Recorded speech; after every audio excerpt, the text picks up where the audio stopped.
Welcome to Pass the Mic podcast with Fateme Banishoeib, and I apologize if I butchered your name, but Fateme will lead our conversation on the role of art in the well-being of an organization. My name is Virginie Glanzer, and I'm your host with A Million Questions. Pass the Mic podcast, for those who are new listeners, is about sharing different perspectives on a specific topic, not only to help us expand our understanding of the world, but also to explore new ways of looking at it. Before we begin our conversation, let's begin, as we always do, with what I call a tour de table, and have each of you tell us your name, what you do, and why you're interested in this topic. Please try to be brief and keep your introduction to a minute. So let's begin with John. Well, hello, I'm John Caswell. I run a company called Group Partners. My interest in this topic is that I help senior executives visualize their future. So it's a mixture of conversation and art. And the big prize there, of course, is that the outcome of that is a different mindset and a different behavior and a different relationship between people, which is hugely valuable, which completely is at odds with the normal lives they live. So I see art as a catalyst for making change happen and improving the lives of executives. So I'm very happy to be here. Looking forward to the conversation. Great. Thank you, John. Fateme? Hello, everyone. My name is Fateme Banishoeib. I define myself a business artist, as I say. And I founded a couple of years ago a creative laboratory called Renew Business, where we actually bring together art and business so that we can renew the current business model. And the fundamental question I ask my clients and myself every single day: can we transform business, the world, society, if we embrace the artist within each and every one of us? And I hope we can get a glimpse of what that looks like in this podcast today. Great. Fantastic. Thank you for being here. Andy? Yes, Andy Smolik. I'm based here in London. I spent 5 years at Google, but I'm involved now with a series of startups. What I like to study are the fractal patterns that exist in life and understand more deeply how we orchestrate value in organizations. I look at organizations and cultures and nations as artificial life forms. And if you understand that the same kind of fractal patterns that we have also apply to those organizations, then this discussion in terms of understanding art and its role with these organizations takes on a whole different framing. Okay, so we're mixing together art, fractals, and visual storytelling. So that's going to be an interesting discussion. Christopher. Yeah, I have no idea who I am or what I do. I'm always intimidated by people who know and can answer in a minute. I guess it's another way of saying I'm a writer.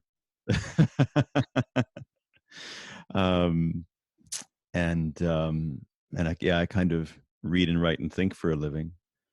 I mean, right now, what I just can't seem to get off my brain is this sense of how impoverished our awareness of reality is. I mean, you look at things like how the public responds to coronavirus, but really so many crises that seem to just occupy our brain and society. At the root of all of them, to me, seems to be the kind of disconnectedness with which we go through life and conceive problems and actions and solutions. And poverty is, I guess, the word that I keep coming back to. I just feel like our awareness is in so many ways impoverished. And so the flip side of that is looking for, so how do we enrich that? How do we grow spaces, this kind of vanishing habitat where we can be and think and act in, just far richer and more complex ways. And, from there, it's almost like an obvious step to say, so let's really listen and learn about what does the artistic perspective bring that we're missing. Very nice. Well, I can't wait to get in this conversation. So a week ago, several presidents of countries around the world have declared a global health emergency due to the coronavirus, which we were just talking about. Interestingly, today we're going to be talking about the role of art in the well-being of an organization. And it seems to me that what we're experiencing on the outside is really a personal crisis on the inside. The current business model of our organization and of our work at large looks to me like it's been designed on the premise of an assembly line. So roughly about after 150 years, it's easy to agree on the fact that we've reached a point where it's no longer working. Just by looking at the reality, right? Our energy consumption is causing climate change. We're sick and healthy, fat and depressed. So the way we work as well as the way we think about work has reached a point of no return, and it's time to think and do things differently, which is why I'm so eager to start this conversation with Fateme, who is going to lead us into considering another way of looking at work. Because after all, why wouldn't we practice the arts in the workplace to resolve the illness affecting businesses? So if you'd like to lead us into this conversation, it's all yours. Well, it's all us. Well, I'll start by sharing something I believe in. I actually think that work is a theater for life. So I don't think that what we observe in business at work is any different what we observe in society as a whole, or in our personal lives at home with our families, with our communities, within our network. And one of the reasons why work or business is important to me is not because I'm obsessed about it, but because I think that business is there to help us fulfill our dreams. That's why we organize and set up businesses to help us realize our dreams. And we are failing that because the model that we run to go about it, is an outdated model. It's a broken model. So there are deeper conversations that we need to engage into so that we can come into, a different realization, a different awareness, a different mindset, actually probably even larger, a different way of being, or beings, all of us, so that we can transform what we do. We cannot transform what we do with an outdated way of being. And because of that, I think that in this, obsession for solutions, obsession for models, obsession for data, rationalization of things, more than ever, and especially due to the context of this global crisis, which is just one of many others, just faster and hit us all of a sudden with a huge impact. But we cannot claim that we don't have other crises going on at the same time. They just have a different pace. We cannot continue, exploiting our mind and our reasoning. And more than ever, I think we need to tap urgently into imagination, intuition, self-expression, and see how that changes what we do. And I don't think we can think about using our imagination, using our creativity without actually doing it. And art comes to help and to support us tapping into creativity, expressing a new language, expressing something that we have not seen yet. As artists, and each and every one of us is an artist, we just don't know. We haven't had yet the permission, or given ourselves the permission to evoke it, but there is an artist in each and every one of us. When when we wear the hat or use the lens of an artist, we go into a place of inquiry, we go in a place of exploration of what is not visible yet, and we want to express it. We tap into creativity, we create something, we imagine a new model, a new paradigm, a new society, and we put it into expression. So I don't think we can shift the world of business. I don't think we can shift society without tapping and evoking the artist in each and every one of us, so that we can engage in a different dialogue. So my question to all of us, because I'm also exploring, I don't have the answers, I have tons of questions, but I don't have the answer, would be what it means to us to be artful, to tap into our own artistry, evoke it, give permission to ourselves to express it, what that means, and how would that look like if we would do it a little bit more, and if we would start with ourselves, and then I'll be silent for a little bit. I think this is a great question as far as who's allowed to do art in the first place. We have this bias right now in saying, oh, there's a creative class. And one of the organizations I work with, the Sonophilia Foundation, one of the things that we're trying to do is break that idea, get the notion out there that creativity, and for that matter, critical thinking, are something that only certain people get to apply. Yeah, I'd certainly build on that. It's interesting to me how if I went into a senior executive team and said I was going to do art, I probably wouldn't be allowed in the room. Whereas if I go into the room and say I'm going to develop a framework of critical thinking, and oh, by the way, it will be quite creative, quite artistic, different story completely. So I think one of the answers is to be smart about how we label these kinds of things in the first place. I think, Andy, that's kind of where I'm sure some of your work may have got you, is the minute you call it something, you're doomed by everybody else's definition of what they think that meant. So I think art, whilst it's exactly the right way to think about it through that lens of creativity and the innate skill that we have to be ingenious and innovative, be careful how you call that too soon until people have got an idea of what that actually means for them right now, which is a shame, but that's a reality I think I'm dealing with all the time. I wonder, is that reality changing? Like, I wonder if, as people, one thing that I've certainly become aware of sort of, in those senior executive circles is a growing willingness to believe that we're kind of thinking about it all the wrong way.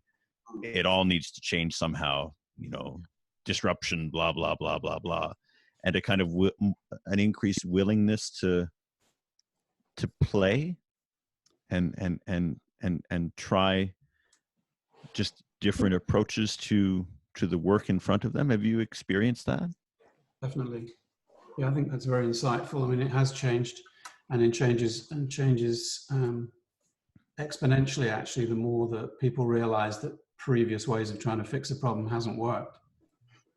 So I think, the consulting model is often bashed for being, it doesn't work anymore, takes too long and too expensive, which is, easy to say, but undermines a lot of great work that's being done in consultancies. But the way that they language it and the way that they've got themselves branded as expensive and takes too long is a shame. So I think it has changed. I think you're right. Senior executives that are more conscious and more enlightened are looking to the creative areas to play, and more comfortable with messy processes, test and learn and make smart mistakes and overcome things by just trial is definitely much more acceptable than it was 20 years ago when I set out doing this.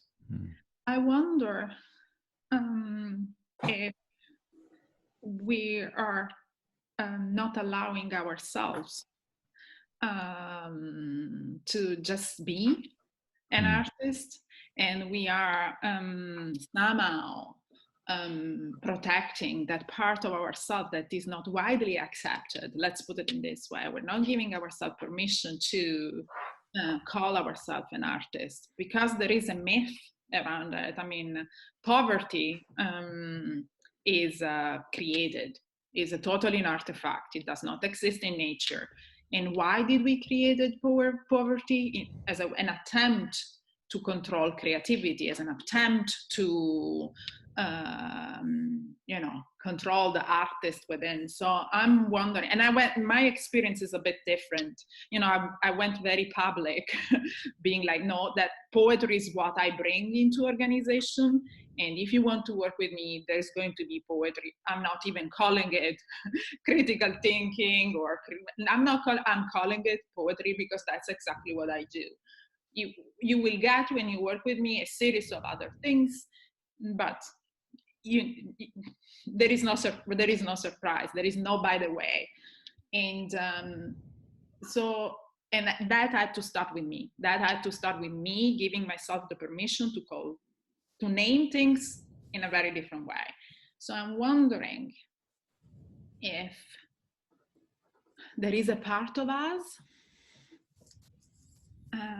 that is still not at ease in accepting or giving ourselves permission to call ourselves artists. We don't have to be Picasso or, I don't know, to be. Yeah, it's a powerful point. I think about 3 or 4 years ago, I changed my name from, CEO or whatever it was, or founder or whatever, to head of crayons. I love it. Excellent. I just became, because at that point I felt confident enough in my product and my experience and my case studies and my references. I don't think that's true for everybody.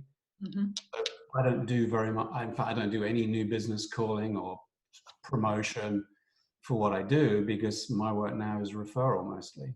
I don't think that's true for everybody. So whilst I agree with the point, people should just be proud to be an artist, right? Wouldn't that be great? It kind of affects the business model for many people, I think.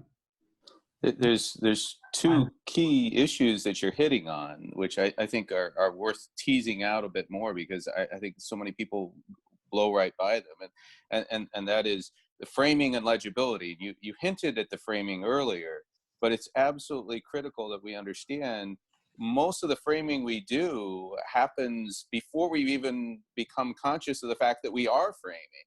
Right. And the opportunity to change the framing is often something that we completely miss, and we jump right past that. Right. Yes. By creating a title like what you've done, is you're deliberately calling attention to the framing that people have, and you're challenging them to think differently about how they're framing who you are and what you do. And the second piece of this is legibility. Right? If you say head of crowns, right, is that a particularly legible pattern that people are immediately going to understand? In some ways, the reason why you're able to use this is because you have the luxury of being able to not be so legible. And in fact, all creative, in fact, if you look really at where all the new value is being created in the economy these days, it's coming out of illegible spaces that people simply can't understand and aren't prepared to understand, and yet it springs forward on the scene, and people start to realize it only after they've experienced it. And for those of us here, we have the benefit of being able to be more connected with our artistic centers, and consequently less legible to the kind of the masses, while at the same time being able to be legible enough to those who will value what it is that we can offer. And this is such a difficult thing to tease out and walk someone through who has never gone through a real transformation because the idea of framing and the idea of legibility, it doesn't even occur to someone until they're very, very deep on that journey. Yeah. Completely agree. I think what you're trying to do is create this kind of pre-nostalgia with people. It's very hard to do. I mean, you put it beautifully. We have the privilege, the luxury, and the platform against which to build a business to sustain us, whereas the point here is not many people have reached that point in these illegible areas. But I completely agree with you. What did you mean by pre-nostalgia, John? Well, you're going to love this, but you haven't been through it yet. Yeah. You know, once you've got that nostalgic, beautiful feeling about something, it's not a problem. That's on the way out. On the way in, how do I get that across to you that this is going to work? I remember going into organizations and saying, you know, I'm going to come in and I'm going to draw all over your wall, and, you know, you're going to have benefit from that. And that was pretty much the conversation. And I was lucky that people said, okay, well, let's give it a go. But that was luck. That was not a formula that I could use.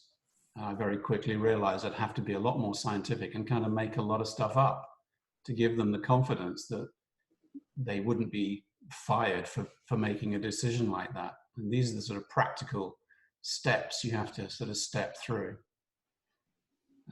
And I agree with that. I mean, there is resistance from a certain environment of, okay, give me a result, give me a goal, give me a certitude that we will get from point A to point whatever D. Which I don't think is the problem, which I think is the real problem, that somehow enslaves the artist, because that's not really tangible, in the sense that it's not measurable according to the established KPIs. It's almost, okay, how do you give value to that? Or how do you give value to the being before the doing? So I guess what I'm saying is, which is a very different. So if we say that our well-being, not well-doing, well-being, it is specifically called that way for a reason, is made up of different elements, in which, of course, there is a practical and more rational and intellectual aspect, which is the application of something else, but is also, I mean, a well-being of a human being or a well-being of an organization is also made by emotions and feelings. So how do we nurture that? How do we express that? Is also made by the well-being of a soul, the soul of a human being, the soul of an organization. And despite the fact that no one wants to hear the word soul in business setting, everybody feels very offended when you call them soulless. So they have a soul, otherwise no one will feel offended. And then there is another element, which is the spiritual. And so the real question would be, does art help us to express this well-being, which is made up of 4 components, even more, but let's limit it to these 4. So the rational, the emotional, the spiritual, and the body. Does art help us take care of that, of the well-being, the wholeness of what is an organization, what is a human being, what is society, and how, so that we don't limit the conversation only, I don't say that we should forget, but only to the rational and to the practical doing mode. Okay, let's find a solution, give me an outcome, give me something that I can measure. And what about the rest? I don't want to go first, but I do have an answer to that. Well, it's about the ecosystem, right? You can't possibly connect with the ecosystem in which an organization exists and adds value without getting away from the parts of what they do that are not necessarily legible even to the organization itself as a whole, right? And the art is what allows you to make that connection and start to realize that it exists, not by explicitly trying to take people there, but by seeing what patterns you are guided to when you start to try to apply them, right? It naturally happens.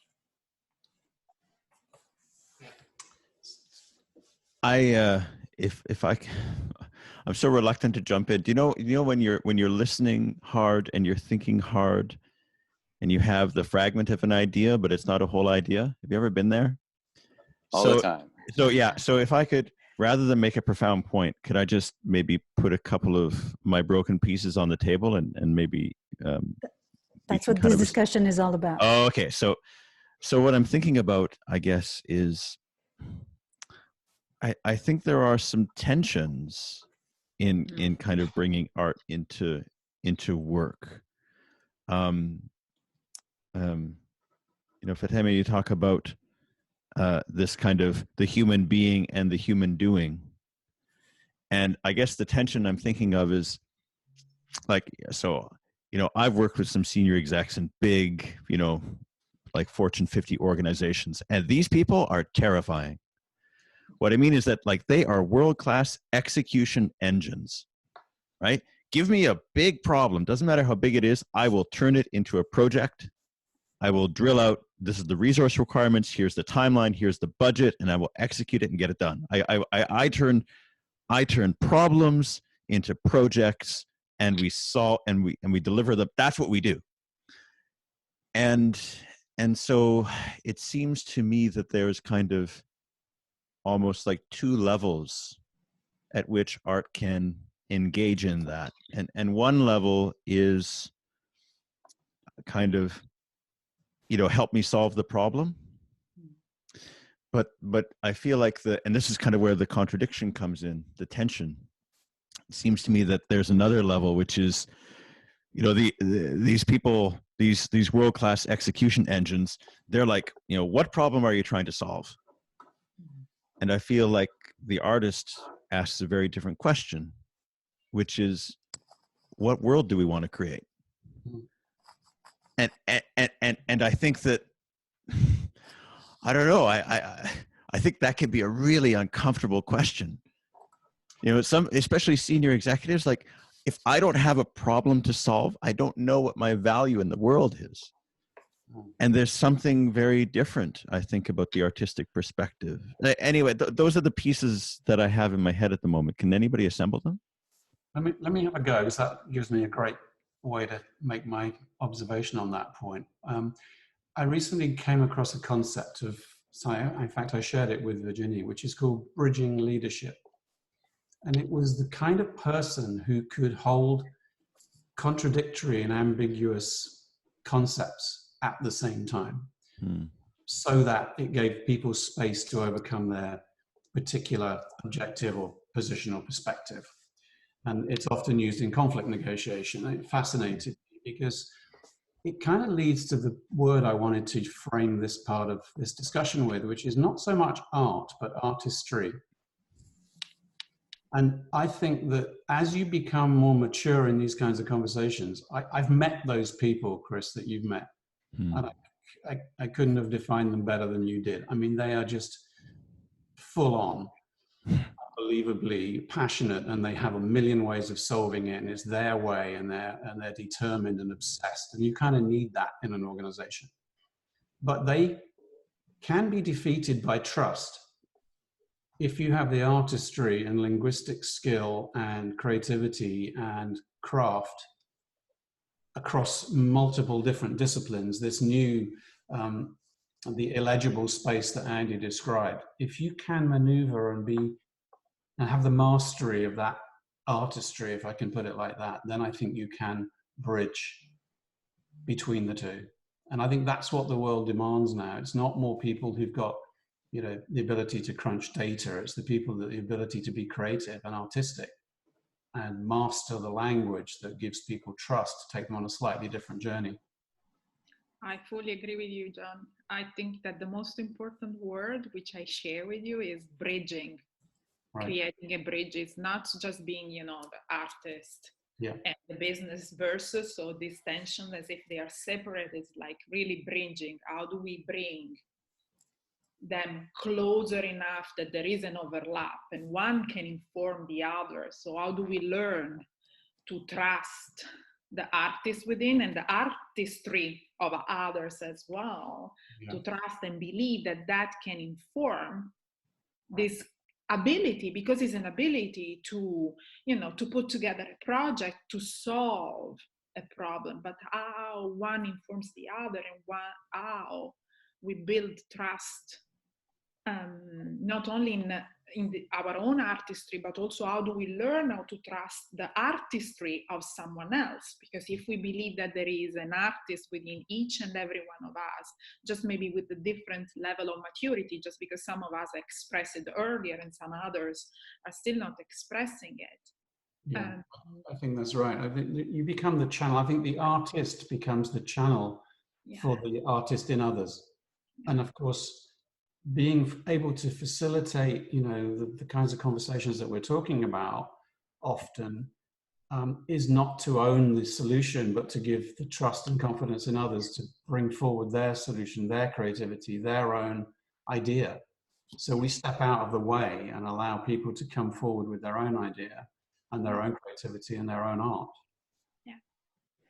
So I'd love to ask a question about, we've talked about this willingness to disrupt, how it starts within an organization, the difference between well-being and doing, the various tension that one has to hold to enable himself, herself, and others to bridge that gap.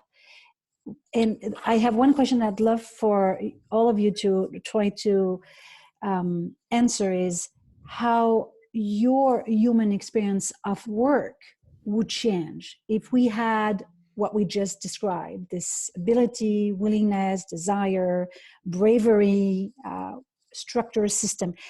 How would your own human experience at work, of work, would change? Can you describe, can you paint a picture so anyone could kind of see at play?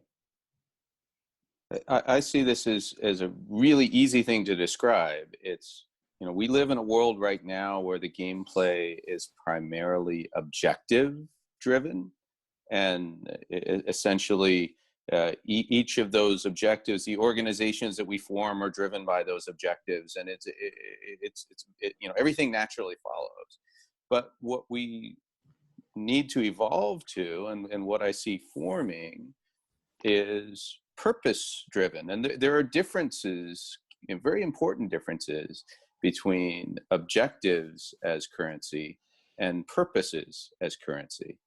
And when your currency is purpose, you have to focus on being able to amplify the resonance where you interact with others in your ecosystem and contain the dissonance. The description that we had earlier, in fact, I like to call this being able to have a high tolerance for cognitive dissonance.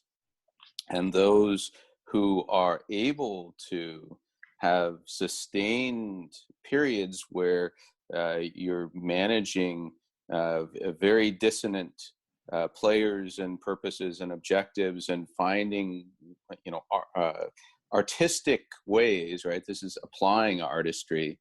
Right? It's like creating a musical hit, right? If every musical hit was essentially just maximum resonance, all we'd be listening to on the radio would be right? Because that's maximum resonance, right? What makes for a hit is contained dissonance that's in the right place at the right time, and with a regular cadence, right? And if you do this, you can create a hit. And it's really no different in terms of the way you orchestrate purposes in an organization. or between organizations, or across ecosystems.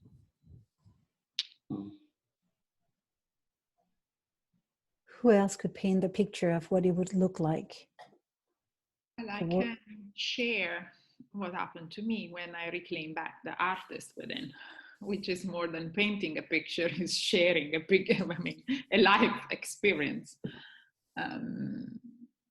There was a point in which I could not actually bridge the paradoxes or the apparent paradoxes of life, of business, or what I was requested to do and how I was doing it, or the tensions within an organization.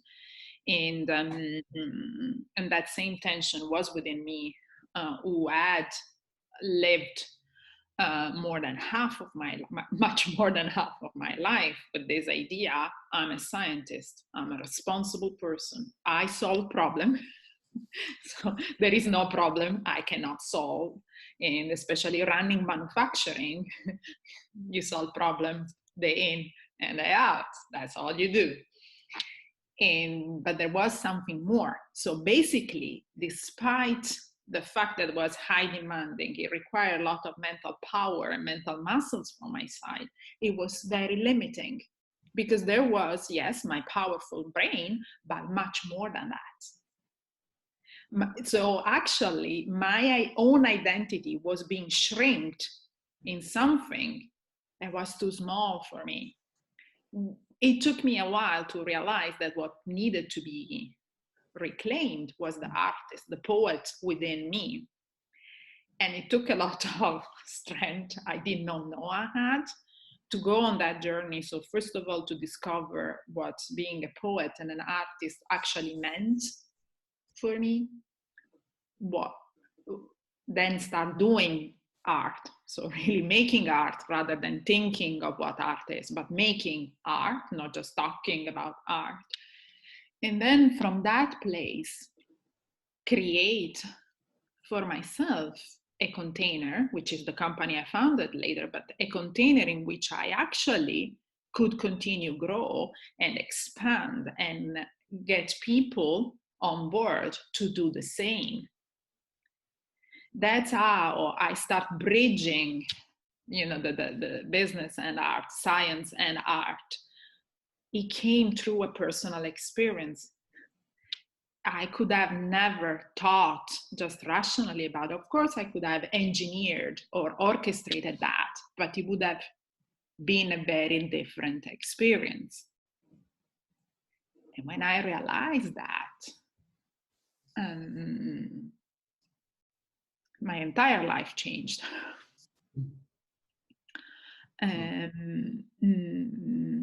Because something else wanted to be expressed. So it's almost like I had access to a bigger potential I could tap into. Today I solve problems in a very different way than I would solve it before.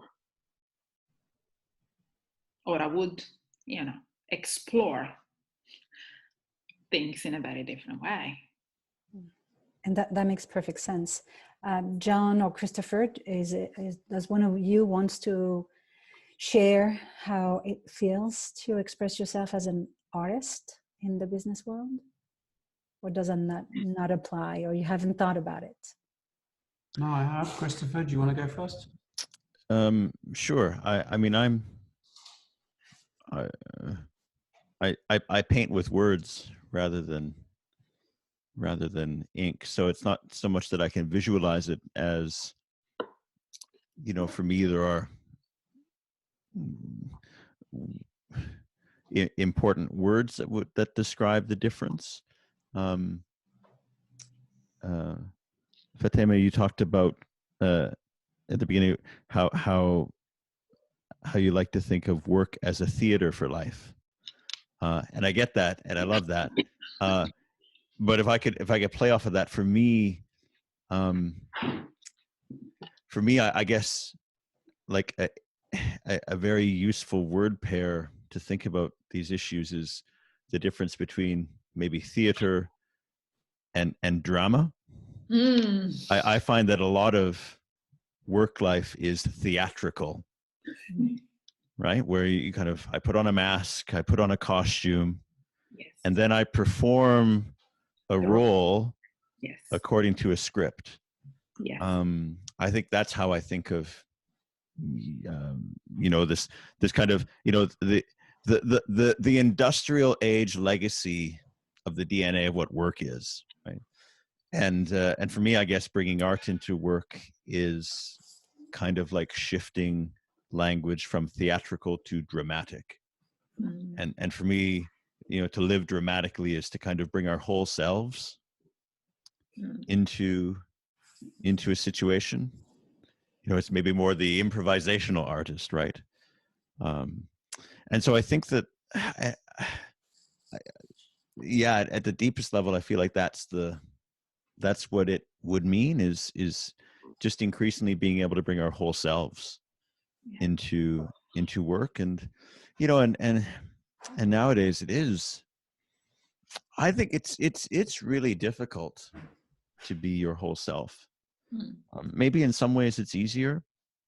There's been a kind of relaxation of a lot of the formality and structures of work. And in some ways, maybe it's harder in the sense that there may be less permission to make mistakes, especially in our social interactions with one another. And, as I think of, improvisational art, there needs to be a kind of a deep willingness of everybody taking part to, forgive.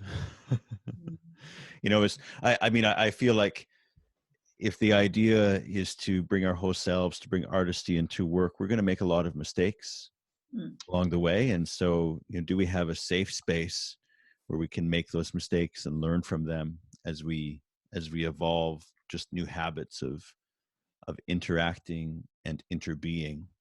In some ways now is a very, with this magical, wonderful device, mistakes can be very costly. So I guess I kind of got off on a tangent, as I am oft, to do. It's interesting that you mentioned the roles, and I think we just had a podcast on authenticity. And authenticity is about bringing your whole self, but it's also through letting go of the roles that you've played. And that requires being vulnerability. So not being afraid of being judged. You can't, someone has to start. So you can't expect people to not judge you. They will judge you. But are you willing to accept the risk of your own vulnerability? So it's fascinating. John, do you feel like you're being an artist, and how does that look like in your own world? Yeah, I feel very privileged because I'm kind of creating those safe spaces for a living and bringing art to executives. I mean, that is pretty much what I do.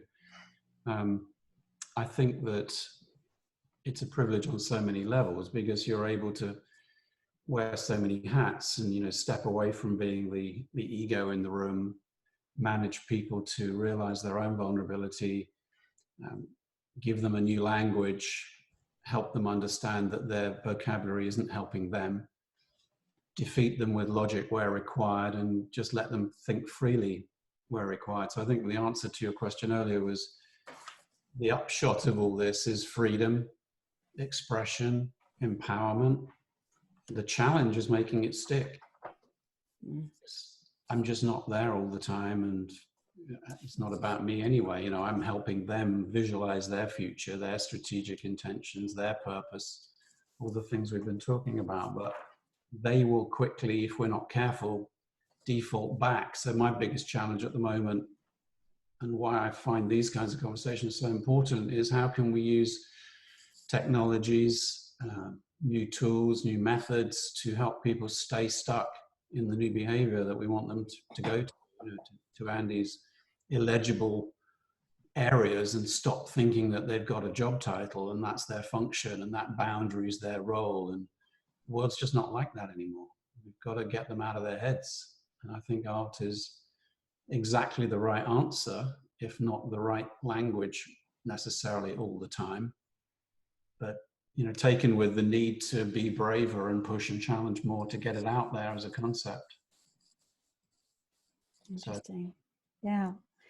So as a timekeeper, we are about to be right at the end of this podcast. We could talk forever, but I want to thank everyone for this insightful conversation.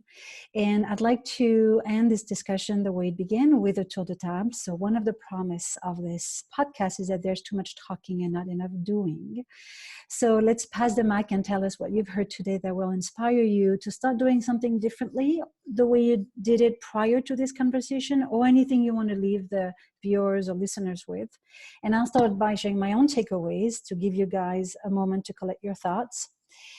I really enjoyed this discussion. I've always thought of myself as an artist just because I paint and I write poetry, but I've never thought of bridging or building a bridge and bringing this into the business world. And I'm actually one of those people who are a doer. I love to solve problem. I enjoy solving problem.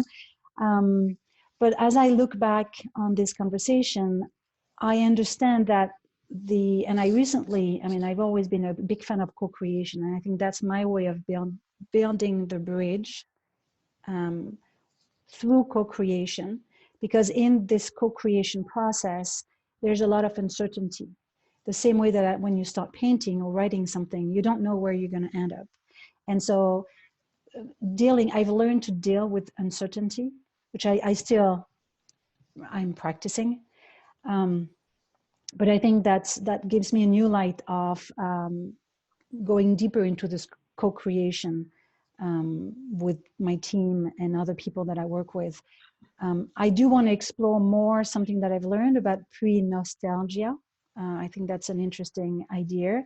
And I'd be curious, I can already think of a few meetings that I'd like to have with the team as we talk about services and the way we work with customers. And I want to bring to them the 4 pillars of the well-being, emotional, spiritual, body, and rational, and see how can that translate into the work that we do, into the way that we tackle problem, and see what are the system and tools that can support this. So not knowing where this will lead, I really, really enjoyed this discussion, and it gives me a lot of idea, and I'm excited. This idea also of labeling. I actually want to revisit the title that I have on my LinkedIn page and see what other title would I feel comfortable. And I know that it starts with me. It's not about convincing client to bring arts within the organization, but it's more me first giving myself the permission to express my art in a way that it can be understood. So thank you so much. Okay, so John, would you like to go first and share your own takeaways or anything that you'd like to add or leave us with? No, I think it's been a very insightful conversation for me. I'm going to start practicing writing poetry and resonance,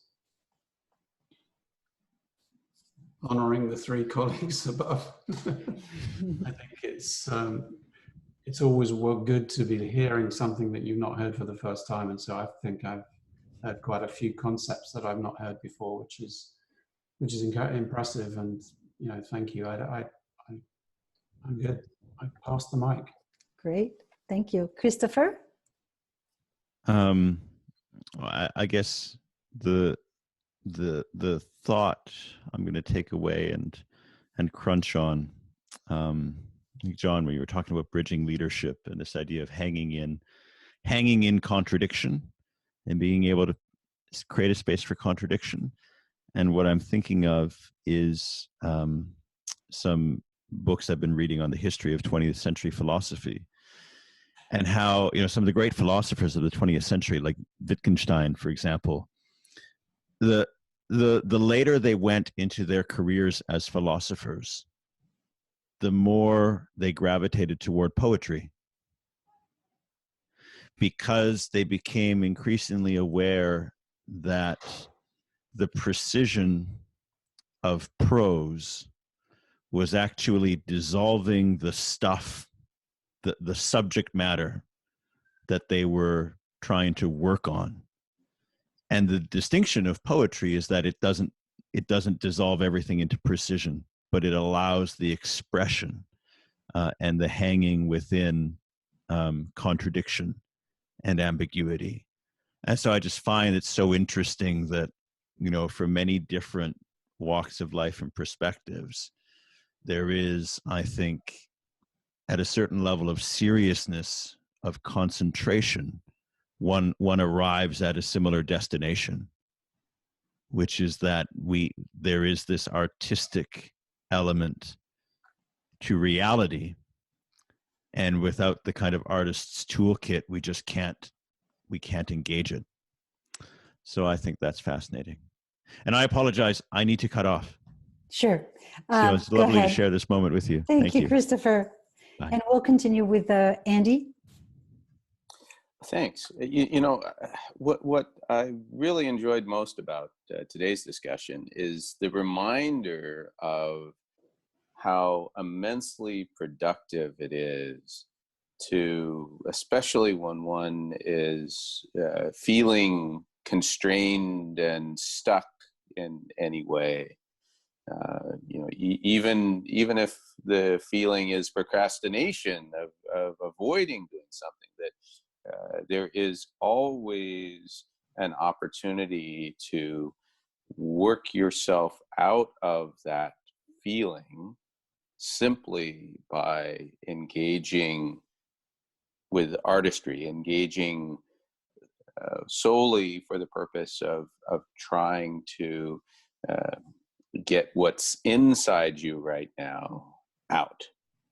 And I think that's underrated as a way of problem solving. We're so used to this myth of, you know, we can think rationally, even though, you know, all the evidence is that what we do is we act on emotion, and then we choose something that we ultimately can rationalize, right? That's where all the evidence is. And the idea then is, okay, if I feel stuck, it's because I don't feel like I can rationalize what I sense that I have to do, right? Therefore, it's time to spend a little bit of time artistically to try to, you know, contain the dissonance that I feel inside something that also has resonance, that seems to make sense, and by putting that artistic effort into whatever it is that I'm struggling with, I don't have to solve that thing. I just have to produce some art that the nice side effect is that it's going to help get me unstuck. Exactly, very true. And we can see that, especially in this crisis, that we're currently, humans are not rational thinker. They're actually emotional creatures, which is why we see what we see. But yes, and then to end this conversation, I'll leave it to Fateme for her last words. Well, I just realized one thing. We've been talking and rationalizing about art, and we haven't shared much of art, which is all the point of this discussion. So I think instead of making another rational summary of it, I read a poem so that we can close with some art, actually. Awesome. So I read a poem from The Poetry of Leadership, a poem called Born with Wings. I was born with wings to learn the difference between strength and softness. I learned strength.